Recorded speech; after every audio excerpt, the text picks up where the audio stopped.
అందరికంటే పెద్ద బాగా గొప్పతనం ఏంటంటే వేములవాడ దేవస్థానంలో తహసీల్దార్ అయినప్పటికీ కూడా వేములవాడ దర్శనంకి ధర్మ దర్శనంకి వెళ్తాడు. అంటే ఇలా ధర్మ దర్శనం చేసుకుని చాలా గొప్ప. తహసీల్దార్గా ప్రోటోకాల్ పెద్దగా ఉంటుంది.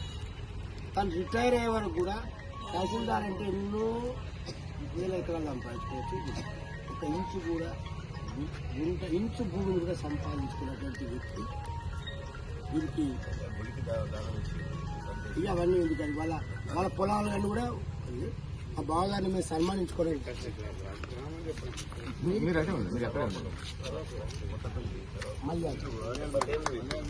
ఇలా ముగ్గురు కొడుకులు గొప్ప ఉన్నతమైనటువంటి స్థానంలో ఉన్నారు. వాళ్ళ అమ్మాయి పాపేదమ్మా